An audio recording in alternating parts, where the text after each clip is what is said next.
Okay, looks like we're live. Cool. We got a nice audience already in here. All right, guys, welcome back to another live stream. Today we have Eric. Now, I hope I pronounced it right. Matheny? Matheny? Very, very Matheny. close. Most people say Matheny. Matheny. Matheny. Matheny. Now, I found this guy and I found out he was following me on Twitter. I want to read the tweet that he posted the other day. He says, Florida has better weather than 90% of the country right now. The best governor in America, very likely a future president. We pay zero in state income tax. You can incorporate a new business online for $89. Homes are affordable. Carry permits are easy and plentiful. God bless. And I retweeted that. And then I looked at your page. I'm like, that's kind of I like that tweet. I was just vibing with it that day. And then I saw you were following me and then I checked out your podcast and I was like, I got to have this guy on. And what I do is I try to have people on every week on my show. And for the most part, I've only collaborated with people that I was already familiar with.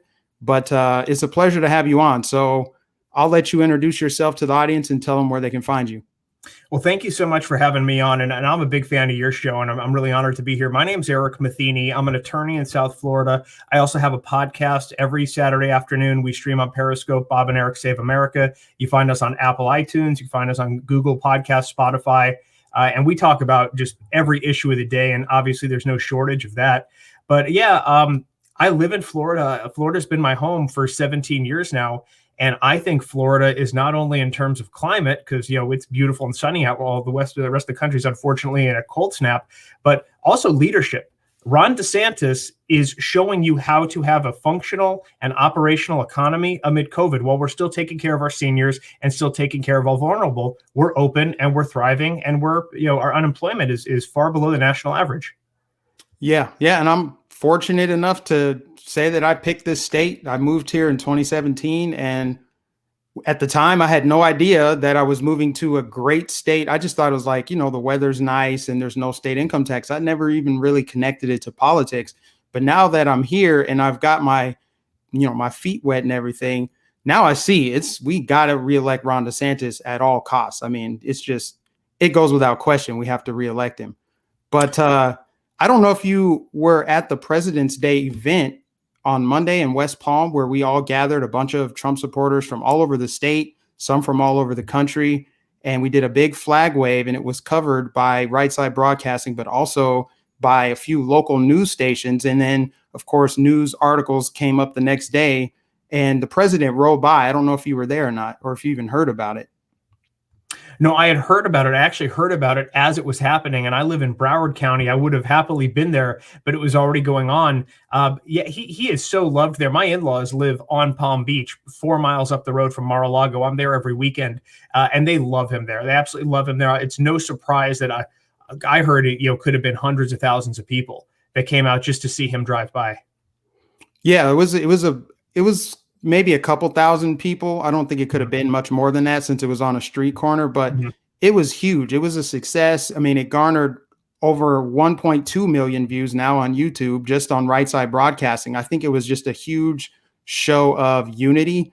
And, the leftist corporate media really wants to control the narrative of MAGA. They've spent the last 5 years trying to smear this movement of patriots, people who love freedom and also support the president, who have all come together. They want to smear it as, white supremacists and violent. So they've tried all the tactics, the Jussie Smollett, MAGA country, all the hate crime hoaxes.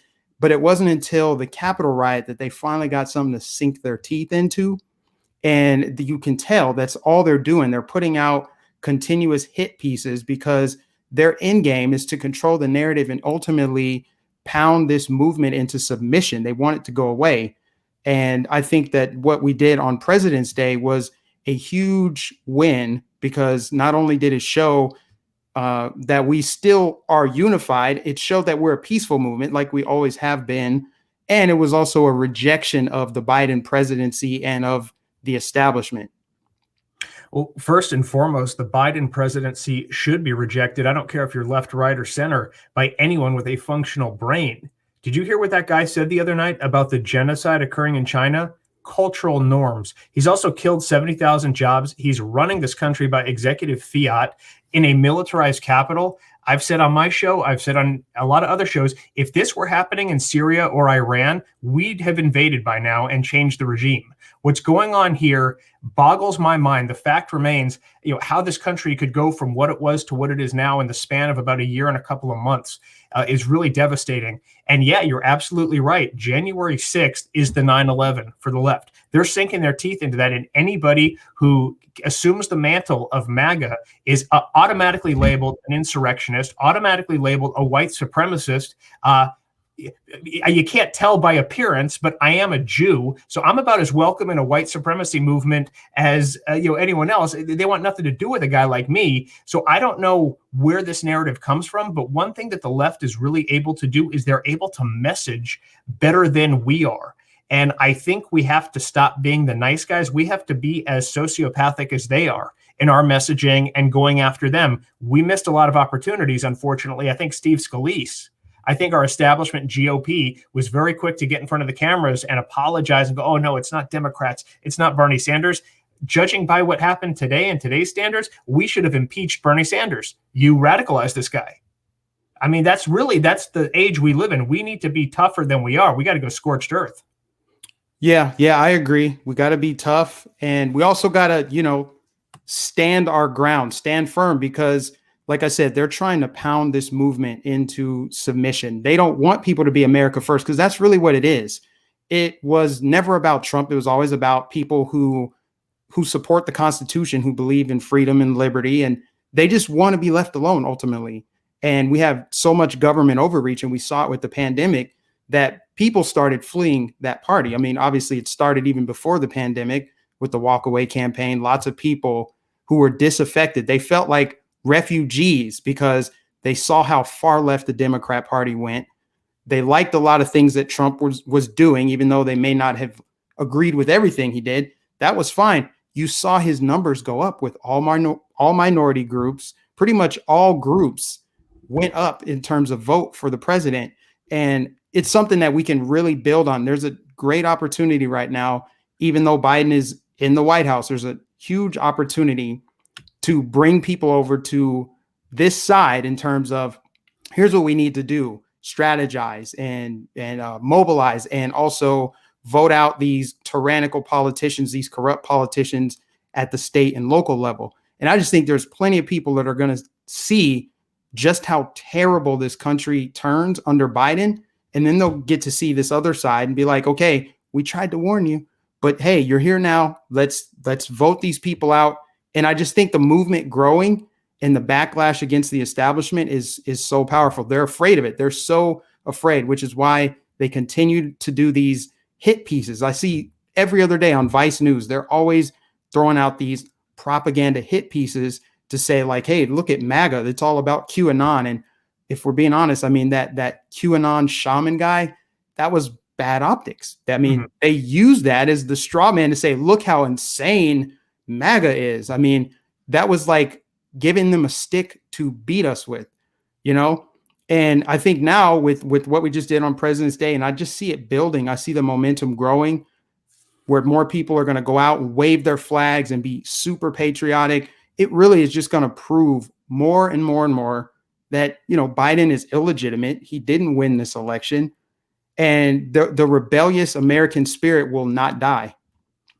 I've been saying that for a long time, and it has a different connotation now after the 6th. You got to be careful what you say. But I think the shock of that has worn off, and I think that we're no longer fearful. I mean, what's the worst they're going to do to us? They've been calling us racist. They've been calling us terrible since before that happened. Let's not pretend that January 6th was the jumping off point when the left decided, hey, I don't like those people who wear the red hats. They have hated you from day one. So I think it's important that we mobilize, and mobilize meaning be active, be vocal, speak out against what they're doing. I mean, if you look at what's going on in the world today, you have Andrew Cuomo. You have things going on like that. You have the thing that Biden said the other night about calling the genocide of Muslims. The people that the Democrats care to advocate for, they're being slaughtered. They're being put in concentration camps in China. And our president stands up on a stage and goes, well, they're cultural norms. And the left is okay with that. And might I add, what we all saw yesterday was just the very worst of humanity, where the left came out and they were celebrating the death of Rush Limbaugh, who, Mike, I speak for myself as, granted, I'm an amateur. he's a broadcasting legend, and I look to guys like that as icons, and we all do. I mean, he red-pilled a whole generation. There would have been no Donald Trump if not for Rush Limbaugh, if not for opening our minds the way he did.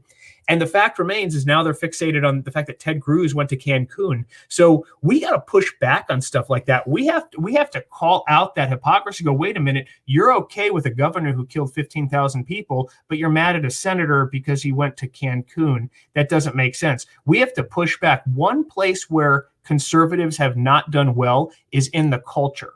And that's just apparent by big tech, corporate media, and certainly Hollywood. We don't have a foothold. We need to get a foothold in the culture, and we need to expose it for what it is. I mean, at the bottom line, it's demonic is what it is. It's a demonic culture, and we have to push back against it. And if we're waiting for arbitrary dates, if we're pinning our hopes to 2022 or 2024, it's not going to be here anymore. It starts here. It starts now. I agree. I agree wholeheartedly with everything you said. And you touched on pretty much every topic that I had on my list here. So we can start with Rush Limbaugh. Now, he passed away of lung cancer yesterday at the age of 70. I believe his wife announced it on air. Did you listen to Rush Limbaugh growing up? And just what did he mean to you ultimately? I listened to Rush Limbaugh because my liberal family members hated him so much, and it got me curious. And I listened to him and like, wow, this guy makes a lot of sense. And I was the first in my class. I was the oldest in my graduating class. I was the first one to vote. I was also a registered Republican in California, in Southern California.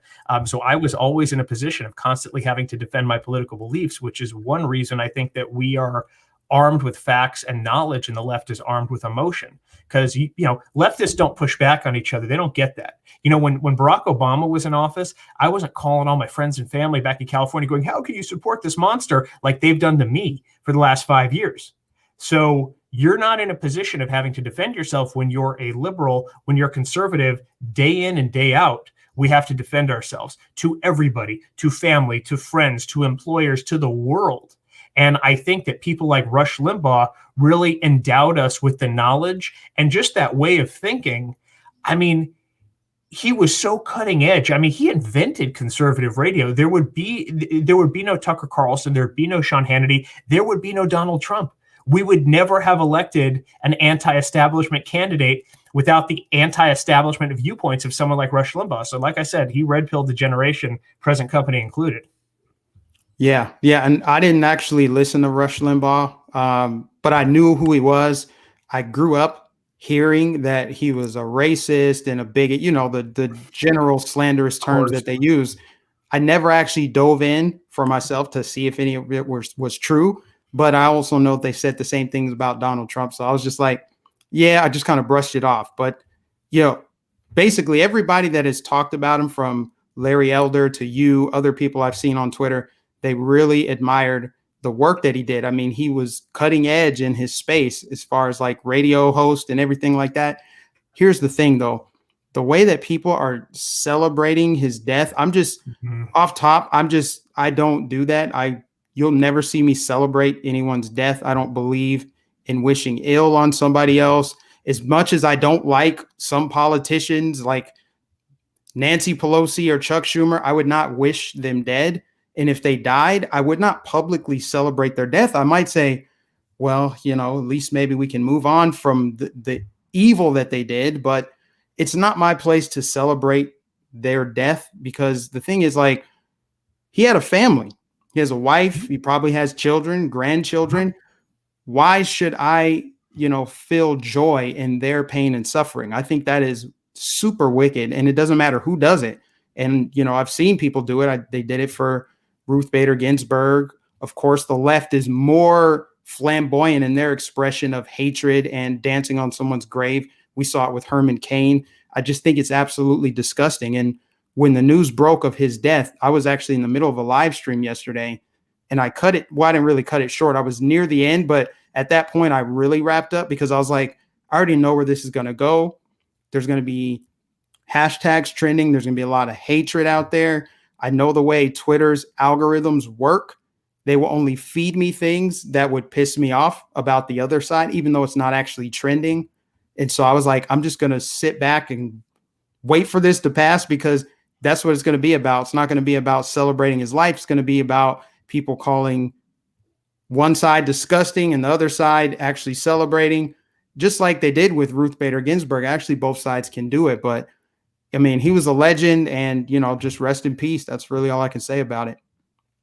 What you saw yesterday is a human experiment. You saw the anonymity of the internet coupled with this need for affirmation of strangers. You got to go out, you got to put that statement out there, you get that dopamine feedback loop, you get the retweets, you get the likes, it feeds the thing in the brain that goes on and it makes you feel good. And you have the anonymity of the internet. You don't have to face this person. So that's one aspect to it. It's just kind of the evil of social media. I think it's a great thing. And I'm a hypocrite. I use it every day. But at the same time, I mean, it can lead to almost a step backward in human evolution, where we're just kind of like devolving into this id, where there's no personification to anything. It's just, I'm here behind a screen. The ugliness that exists inside me can just come out without repercussion. Now, here's the thing. With Ruth Bader Ginsburg, yeah, you saw some ugly comments, but by and large, those were the outliers. The majority of people, all the blue checks, all the people on the right, most people either said nothing at all, which is absolutely fine, or they said something like, God rest her, God bless her family, things like that, because we have God on our side. The conservatives have God. We believe in God. We believe in a higher power, and we believe in good and evil. On the left, like I said, that's demonic. That's satanic. That is something else. And you and I'm going to speak for you, and I'm going to certainly speak for me. I can't get inside myself enough to derive legitimate joy from the death of another human being. I cannot do it. I cannot go to that place in my brain. It doesn't exist. I have too much good in my life. I got a great marriage. I got 2 great kids. I got a great law practice. I have a lot to be happy about. So I can't bring myself to that level to take joy in someone else's death, even if I disagreed with them, even if I did not like them as a human being.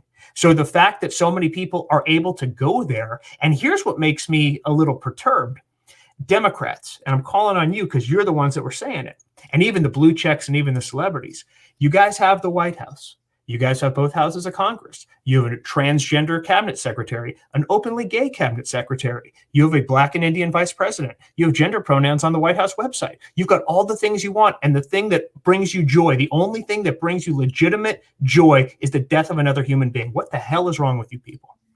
You're absolutely right, man. You're knocking it out of the park. I'm sure the audience is loving this. I haven't seen the comments yet, but yes, man. Yes, this is so accurate. Like I've been saying for years, it's spiritual warfare. That's one of the first things that I recognized when I got into politics, when I even started to like peel the onion and see what was really going on. I was like, actually, that's really evil. If that's what they really did, that's evil. That's wicked stuff. And yeah, celebrating someone's death, wishing ill will on someone else. I mean, we know it's a demonic thing. I mean, they celebrated the killing of a Proud Boy in Portland. They celebrate this kind of stuff because they're tribalists at the end of the day. And I think, honestly, both sides are tribalists, even though one side clearly is not as crazy. There's a few outliers. But yeah, it comes from the top down on the left. It is more of a demonic force from the top down, and it shapes culture. And you're right. They control culture. They've controlled culture for a very long time. Very long time. They control all of the institutional pillars in our society that keep it together, that uphold it. And, some people call it social engineering. Some call it cultural Marxism, ideological subversion, whatever you want to call it.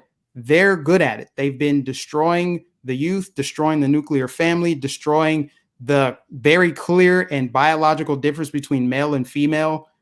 They've subverted everything, blurred our reality, blurred the lines, and we have to fight back. And it's a huge thing. It's like David trying to slay Goliath here, but I know it's the right thing to do, and that's why I get up and do this every day, because I could easily go get some job this is in my degree, but I could easily go get some job that pays more than this.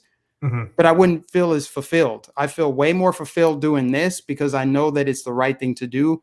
And I just ultimately want to see a future where my grandchildren's grandchildren have at least as much freedom as I do. Hopefully more. But Yeah. that seems to be a fading possibility. But you have to think like, yeah, and I'm a political science major. That's my background, and I'm a lawyer by trade. I live in this world, and nobody's born a Democrat. No one's born a Republican. No one's born a liberal or conservative. Your environment, your family, your influences shape who you are and where you tend to go. And I think if you really look at it at a very basic ideological level, what kind of people are drawn to liberalism? Now, classic liberalism is one thing. We could talk about that all day, but modern liberalism, what does it represent in 2021?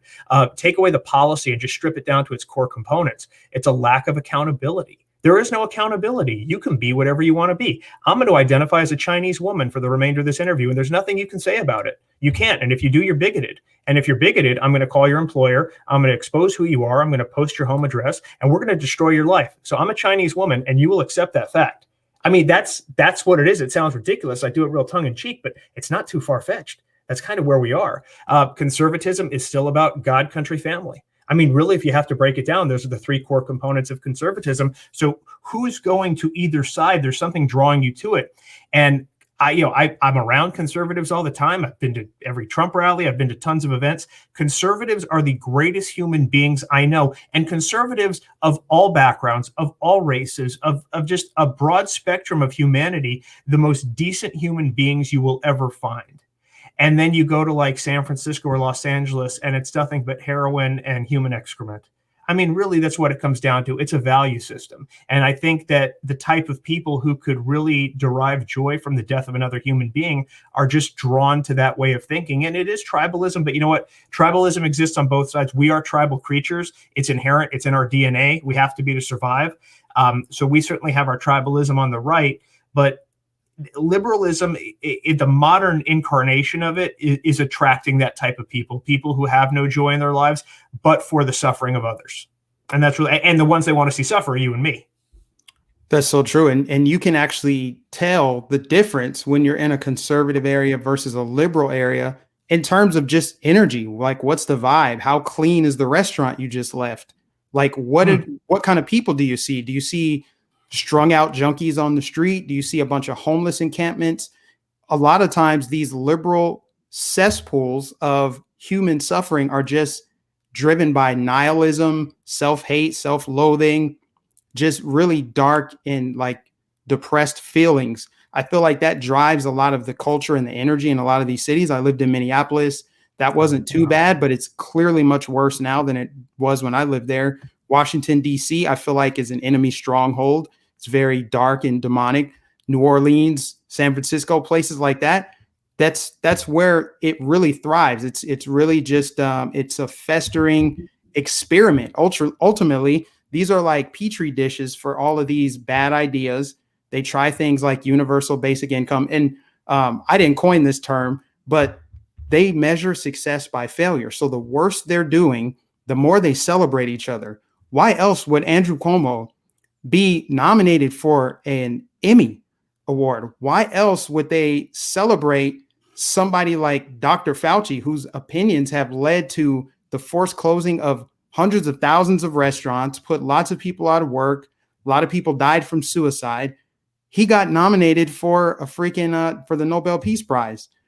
Same thing with Black Lives Matter. That's what they do. They measure success by failure. The end game is always to make things worse than they are, even if the people voting for that subconsciously, they don't know it, but that's really what it is. It's like the worse that they're doing, the better that they actually perform for whatever reason. But yeah, did you have something else to say? Well, just to touch on that point is that they're merchants, and their product is victimhood. And the more that you can take an aggrieved status, the higher echelon you are in liberalism. I mean, think about it. Everybody wants to identify as something. It's identity.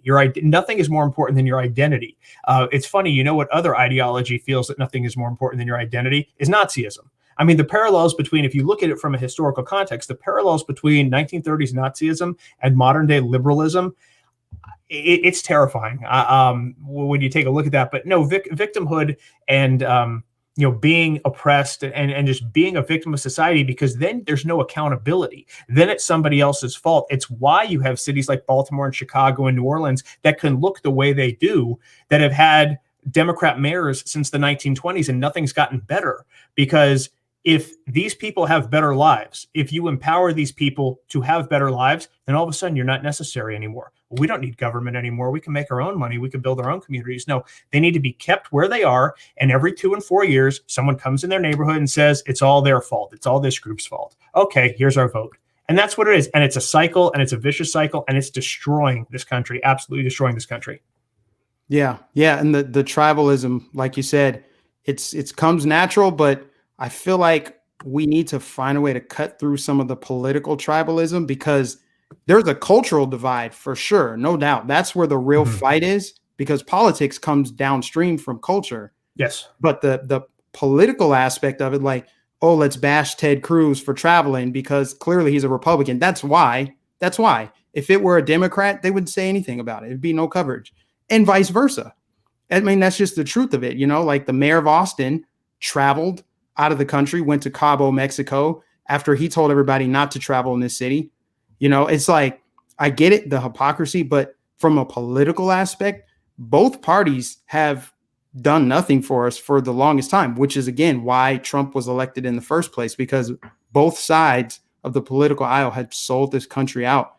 And so many people just toe the line. Like, and I know you see it on Twitter. Somebody will reply to me like, you lame GOPers and all this stuff. I'm like, I never said anything about GOP. I never said anything about Trump. I'm calling out this person for what they did and how wicked it is. And it just seems like that's what continues to drive a wedge, is people see it as team red or team blue, instead of like the cultures, the values, and the beliefs that we hold as a nation have drifted us apart. Some people have, you know, been grounded in their beliefs their entire life, and then others keep on drifting and drifting, which is the modern left, which is now just Marxist left. They just keep on drifting and keep shifting the goalposts. Like, nobody on the left can pass their own purity test. You see it with this cancel culture. They want to, eventually they'll cancel David Hogg because he's a straight white male. But just yesterday, he was their poster child, right? They're just going to continue moving and moving and moving. Like, you can never be woke enough. You can never be intersectional enough. And you can't criticize anybody based on how many intersectional check boxes they have marked off. I always say the best example of that, Ilhan Omar.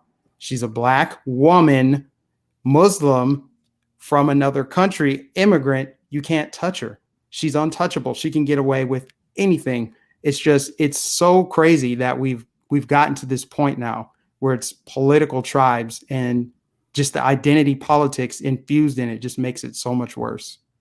Well, I think that's interesting. And I think that's actually why you see the tide starting to turn on Andrew Cuomo a little bit. I was talking to my good friend Matt Couch today, and we both agree that the left is going to sacrifice him. What Andrew Cuomo did, I think 15,000 dead is the tipping point where finally they can go, all right, we got to do something. And yeah, he's a white male, so they will sacrifice him. So I don't think he has the identity to hide behind. But yeah, you're right. There are some people in the liberal spectrum that are just absolutely untouchable, that no matter what they do, no matter what they say, how horrific it is, they will use that identity as a shield.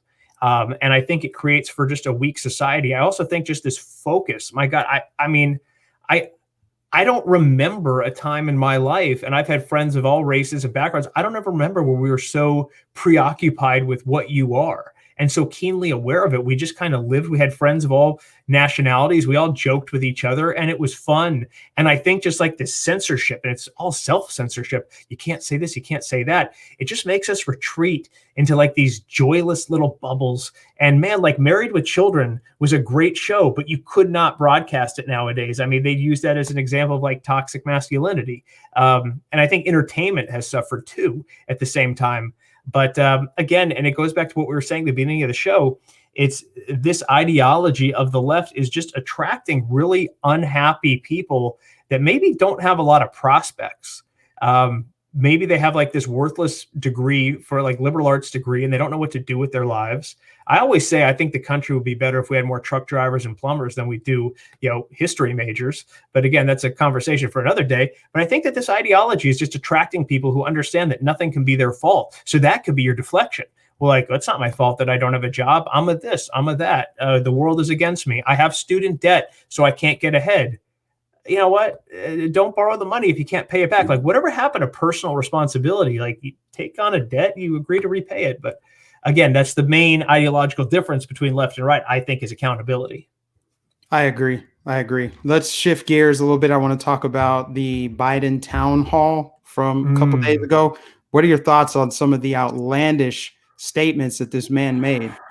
Man, the way that he's towing the Chinese Communist Party line, it's not funny anymore. Like, yeah, he's old and he stumbles over his words, and clearly he's not who he was 5, 10, 20 years ago. Look, he was never a silver-tongued guy. He was never a great orator, but the guy could speak. If you watch old videos of him from the 80s, even like the early 2000s, even 2012 vice presidential debate with Paul Ryan, like, he was fairly well-spoken. There is something cognitively wrong with him. I don't know. I'm not a doctor. I see him being paraded out there with his wife by his side, and I can't help, just human being to human being, feel some sympathy for him. Like, I don't think he really wants to do this. I don't think he's really aware of what's going on. But the one thing from that town hall debate that really struck a chord was just the way they are overlooking the genocide in China. Because again, I'm a Jew. I had family that died in the Holocaust. And that's kind of what happened here in America during World War II. We kind of overlooked the fact that, this guy in Germany is murdering millions of people. They're doing the same thing in China right now.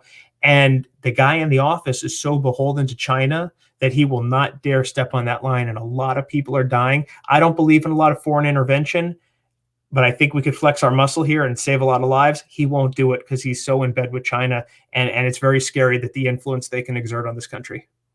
It is very scary that they're basically shadow governing through him. Mm-hmm. He's a proxy, just like the media is, just like Hollywood and their propaganda. The NBA won't stand up for Hong Kong, for Taiwan, for the Uyghurs, for the people that are being persecuted. I mean, China has violated every human right you can imagine, and they just continue to toe the line. And now they're actually flexing their muscle. They've been operating at full capacity for months. I mean, I don't know how else you can explain pool parties in Wuhan when over here there's a fight about opening schools again for kids that don't even get the friggin' virus.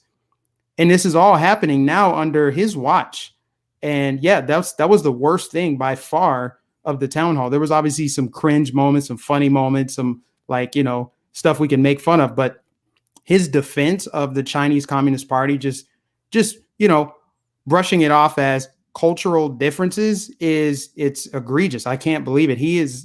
That's probably one of the worst things he's ever said, right? Like, just passing it off openly. You would think that he would at least try to pretend like he was appalled at what's happening over there, but no, he's just like, you know what? It's cultural differences. And I think a lot of it is the political correctness. I find it hard to believe he actually thinks that. Like you said, he's an old man. He's lost his mind. He's gone. But even if he wanted to say what was actually on his mind, he couldn't, because it would be politically incorrect. It would be seen as xenophobic, just like when Trump blocked travel from China. That was seen as xenophobic, right? But it's like, he has to do that. He made his bed. He has to lie in it. He has to do it. Plus, they're his puppet masters. He's going to do whatever they tell him to do, which is weaken our country, weaken our military, weaken our economy, make us more dependent on them.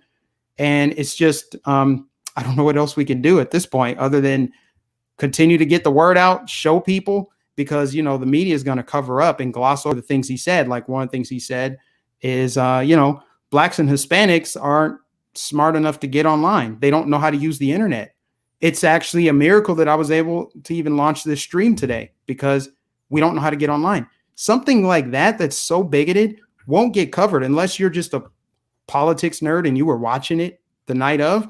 If you're on the left, you voted for Biden, you think he's a good guy, you wouldn't even know about it unless someone like me posts it on social media or sends it to you. You wouldn't even know. They gloss over a lot of things that this man has said and done over the years. And I think that's what will make a difference in going forward, along with all the other things we got to do as far as election and stuff. Well, I think you see here the danger in having a media that will completely provide cover for a president. Because remember, when you're dealing with the left, and this is just a true statement by and large, and statistics have shown it.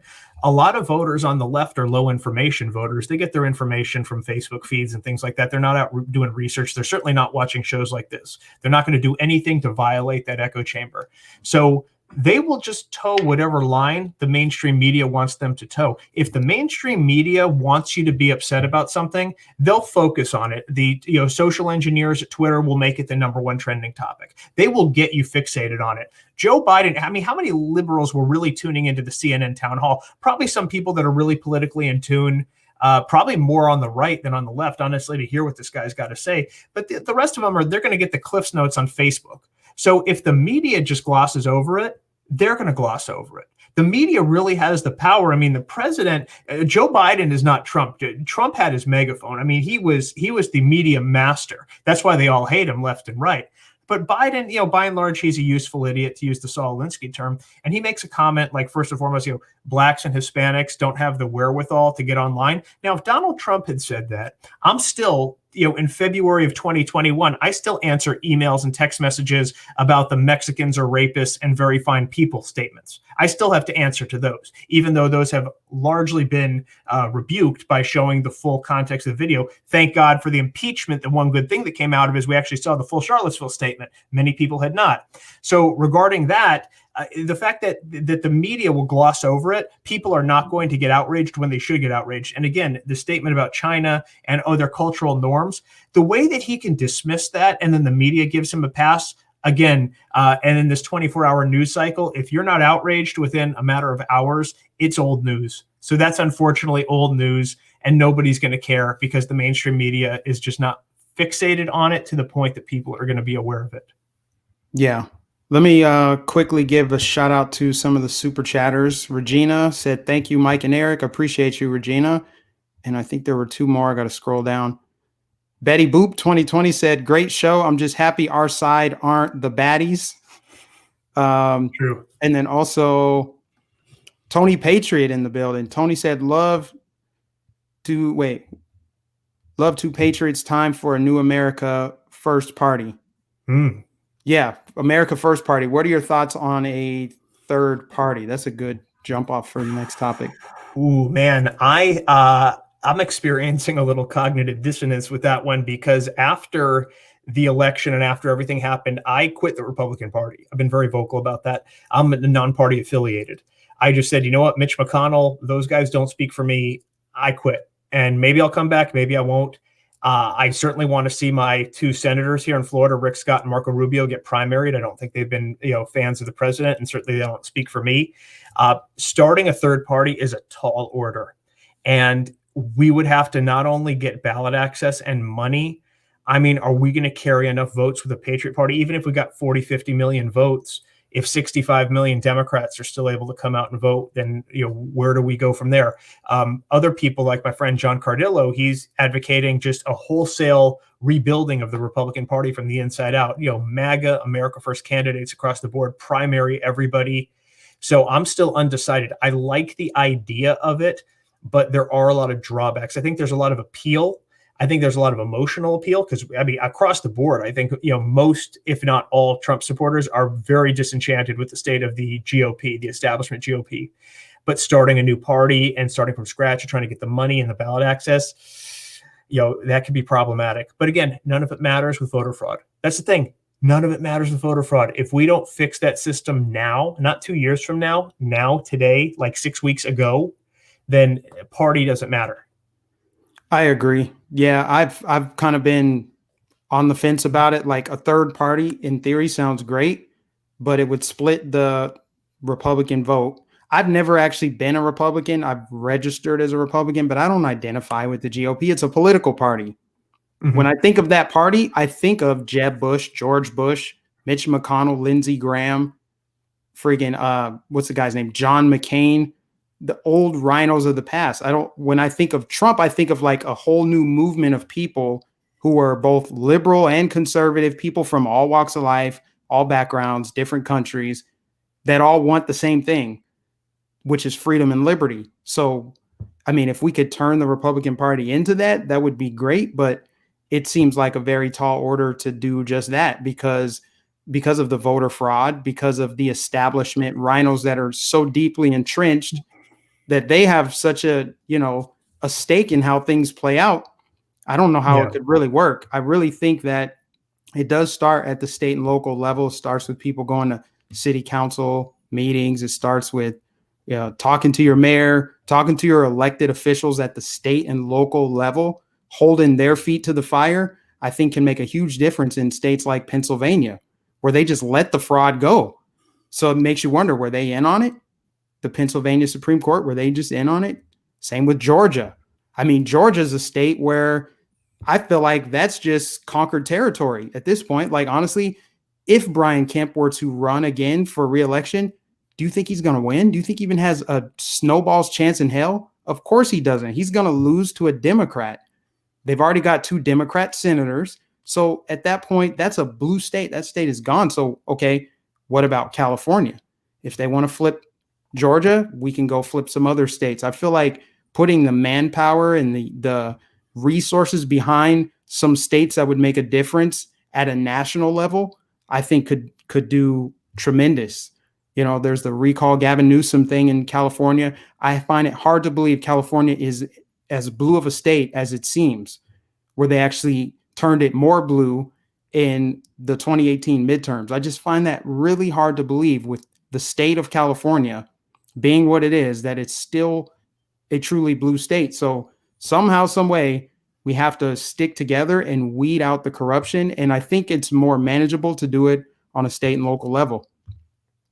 I agree with you. To touch on California, I grew up there. I was born and raised outside of Los Angeles. I lived there till I was 18. I'm very familiar with the state. California, believe it or not, is a very conservative state. It's just the cities. San Francisco, the Bay Area, Silicon Valley just carries so much weight politically that it completely outshines the rest of the state. You go inland, you go 15 miles outside of any major city, and it's a pretty conservative state. So flipping California, I don't even know if that's worth the effort. I know there's a lot of Californians that are dying to get out, and they're leaving by the truckloads. They can't get out of there fast enough. I think one of the things that is thinking locally and acting locally, had we really had a strong pro-MAGA, pro-Trump GOP, the very minute that COVID hit, and when Nancy Pelosi had her 1,400-page bill and mail-in voting was a priority, when Americans are being shut out of their jobs and schools, mail-in voting is her priority, the writing was on the wall immediately. We knew what this was, and we should have been in the courts. We should have had our GOP attorneys in the courts filing injunctions in every county saying, no, you're not going to circumvent state law in lieu of mail-in voting. You're going to have signature verification. You're going to have all the constitutional safeguards we would have any other year, because I'm familiar with the Constitution, and there's no provision that says void in the event of a virus. So frankly, what happened is we were not proactive, we were reactive. And being reactive from a legal perspective, it's a lot easier to do things right after you get arrested than it is after you've been convicted. That's where I practice criminal defense. You call me the day you get arrested, I can help you. You call me 2 years after you've been sitting in prison, you're probably going to serve your sentence. So we were way too reactive legally when we needed to be proactive. And again, when you pay those dues to the GOP or you donate, when you get those late night emails from Ronna Romney and she says, hey, for $5, we could get rid of Nancy. Where do you think that money goes? We've got lawyers. We'll use them. Use them, get them in the courts, file those injunctions, take the preemptive measures to protect the integrity of the election. And they didn't do that. Everything was reactive. And by that point, it was too late. The fraud had been committed. It was out in the open. They don't even feel remorse. They've confessed. They've bragged. They got away with it, and they knew they were going to get away with it, and they'll do it again. Very true. Let's talk about Flying Ted Cruz. I saw the headline, New York Post. Flying Ted Cruz. Do you have any thoughts on him leaving the country, going to Mexico? Yeah, I have some very strong thoughts. I hope he enjoyed a Patron margarita and had some very fresh yellowtail ceviche. There's a Senor Frogs down in Cancun. They have great huevos rancheros for breakfast. I hope he had the time of his life. I hope he had fun. I hope he got a tan. And you know what? 90% of this country is working remotely. And if there's a problem back in Texas, what will you tell me? They don't have Wi-Fi access at this nice resort in Cancun? It's a non-issue. It's a distraction. It is something that is laughable. The fact remains is that this country is going to hell. and we're concerned, we're getting worked up over a senator taking a Mexican vacation. Ted, I love you. Have fun. Have a drink for me. That's what I thought too. I was really shocked that people don't even know who has the power to change the situation in Texas.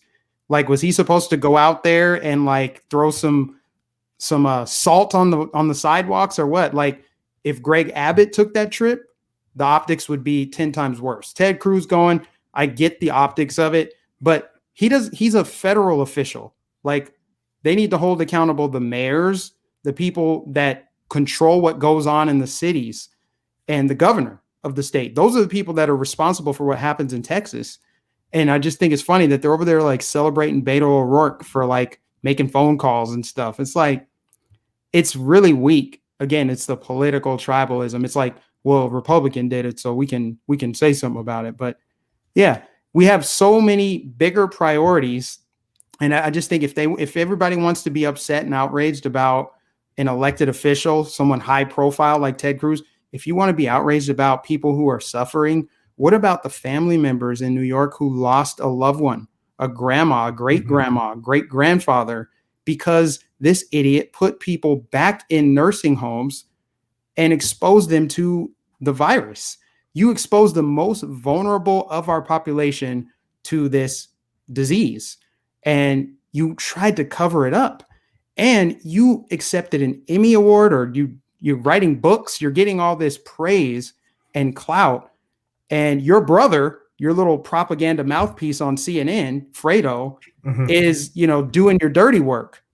That's how it is. It's like he's got his brother in the news, so he's like, hey, we'll just gloss this over. Let's point the finger at Ted Cruz. Now, I mean, my personal opinion, I feel like if Ted Cruz were going to take that trip, he probably should have waited, just because of the optics, not because it's wrong, but it's just like, you had to know this was going to come. I hope he's prepared for the backlash that he got, because it's a given.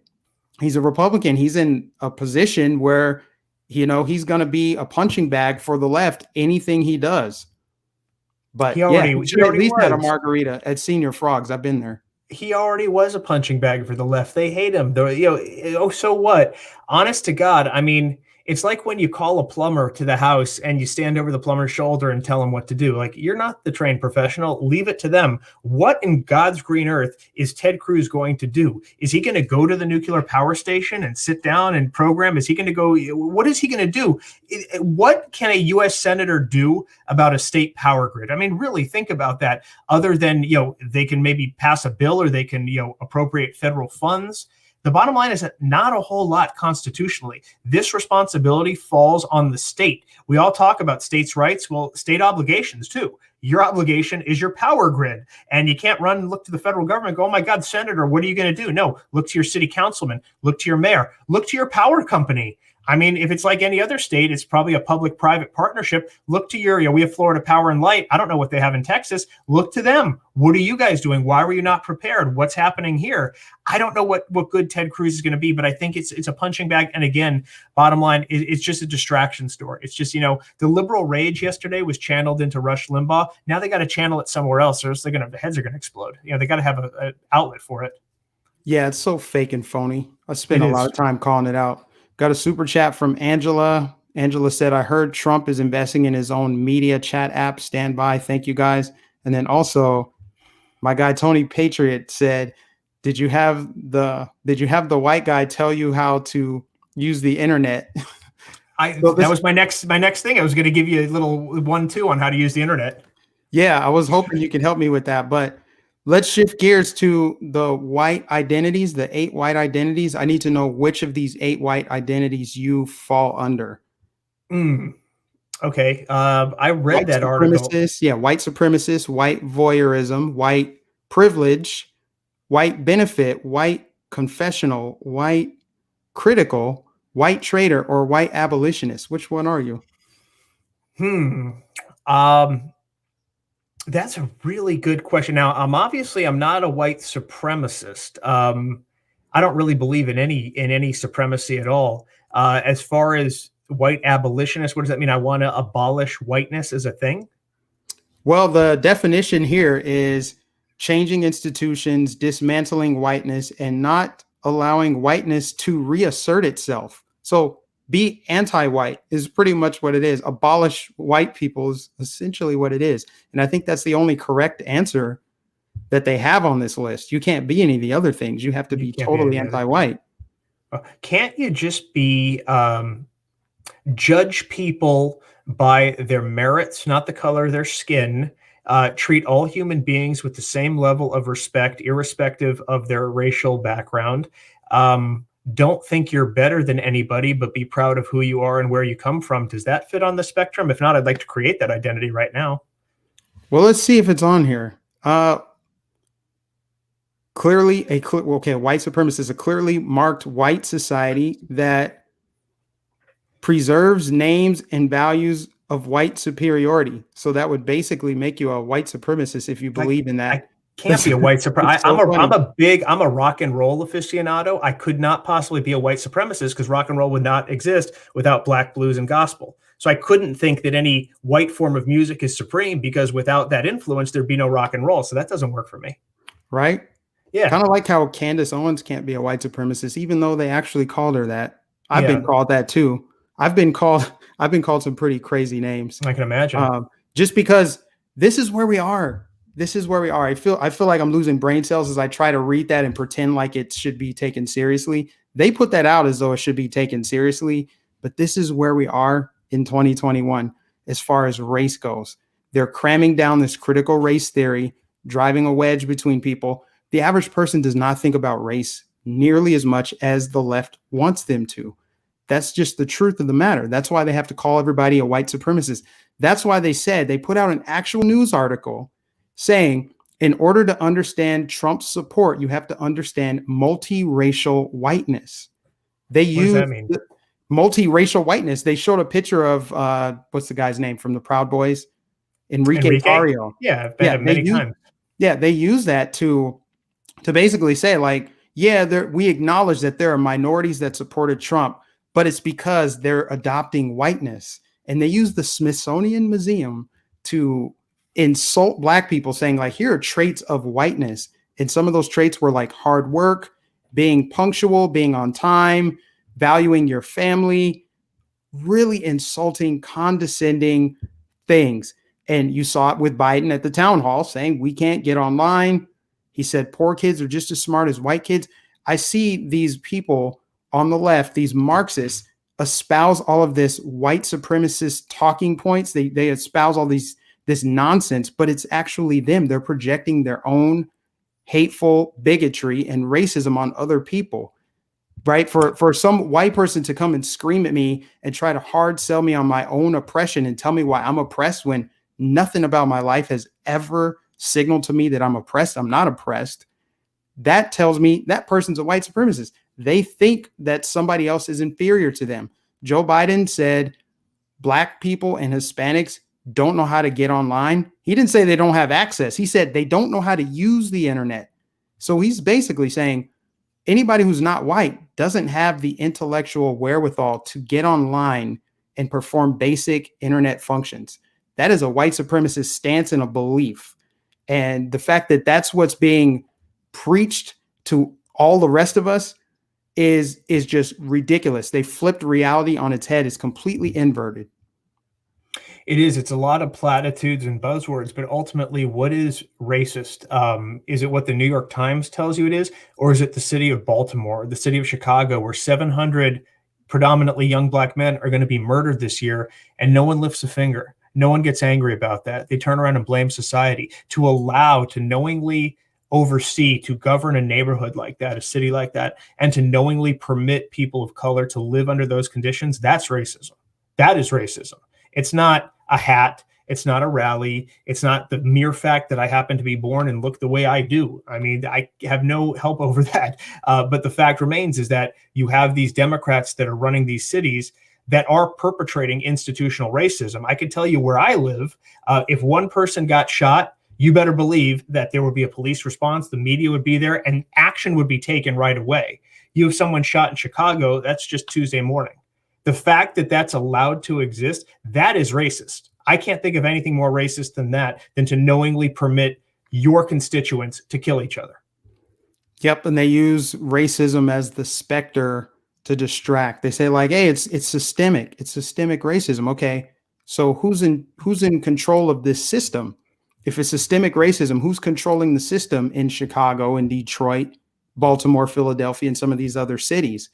And I think people are slowly catching on. People figured it out in 2020, I think, and it showed in how many black people voted for Trump, how many Hispanics voted for Trump, because they saw that the Democrats were just using and abusing them. They took all of these commercials. They used a lot of celebrities. They used a lot of propaganda to target minorities and scare us using this specter, this ghost. They use these omnipresent threats to as justification to restructure society, to make everyone, white, black, or otherwise, more dependent on big brother government.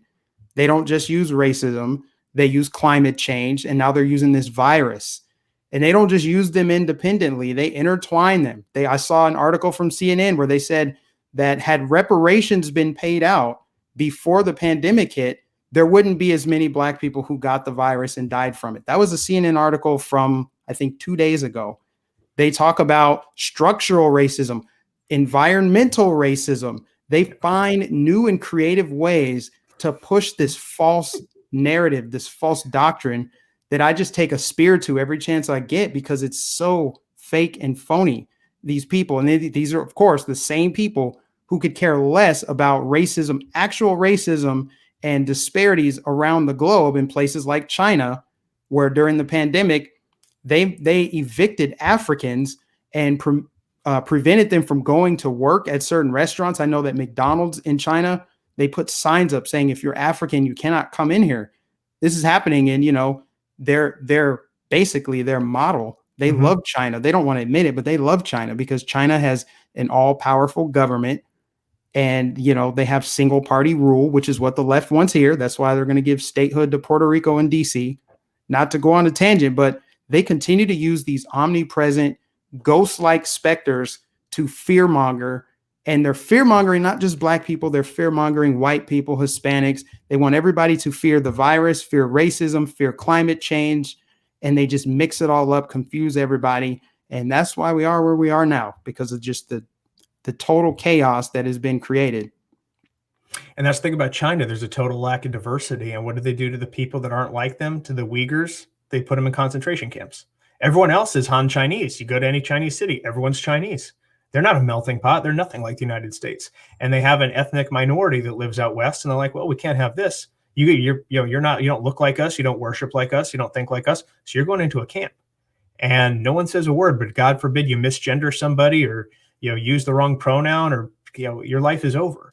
But it's kind of like Bill Maher said it best, and he goes after liberalism a lot. He's like, you have this this house where it's just filthy, and there's like this one little spot on the floor, and they're on the floor just scrubbing that one little spot amid all this debris and disaster, just focused on this one little spot. And it's laughable. We can say like environmental racism. What's environment? Like I walk down the street, my tree calls me an anti-Semitic name. I mean, like what is environmental racism? It doesn't make sense. And it's just a grievance industry. It's a cycle that just keeps perpetuating itself because ultimately it keeps people afraid. And if you're afraid, you're going to vote for someone who can alleviate the fear, because that's what we want. We don't want to be afraid. So you vote for someone who can say, well, hey, I can take away the thing that makes you afraid, but I'm going to keep you in a state of fear so you continue to vote for me. Right. It's got to be a perpetual problem, because if the problem ever went away, then they can no longer justify their existence. We don't need them. If they continue, if they made the problem go away, then we don't need them. That's essentially what they're doing now. But yay, we see through it. We're continuing to. I love to see all the black conservatives, white conservatives, everybody kind of calling out the same thing. It's a thing to see. Right now we have a great awakening, but also a great deception. Correct. So it's really, like I said, spiritual warfare. It's a battle of good and evil. And at the end of the day, God wins. We're on the right side of this. Always. We got truth. We got the Lord on our side. And in the end, we win. So we can go ahead and wrap up. Do you have any final statements, points you want to make, anything like that? Well, I think we covered on it. And Mike, again, just such an honor to be here. Thank you very much. And again, I got our podcast, Bob and Eric Save America. Mike, you're coming on the show. We're going to book you. You're coming on the show. We're on our 2-week break right now after our first season. Season 2 is coming out March 6th. So we're going to get you on sometime very soon. And that's on iTunes, Spotify, Google Podcasts, stream every Saturday at 2 p.m. Eastern or 2:30 p.m. Eastern time. But otherwise, just great to be here, and just stay vocal. Don't be afraid. Be wide awake. And take action. You don't just tweet about it, do it. Yes, sir. Great final words. Okay, let me go ahead and close this out. Thanks, guys, for everybody that tuned in. God bless you. Make sure you like, share, subscribe, follow me on social media accounts. Also, find his Twitter account. It's at the top of the chat. You can find it. I have it pinned at the top of the chat. Find his Twitter account, support him, and I'll catch you guys in the next stream. Thank you.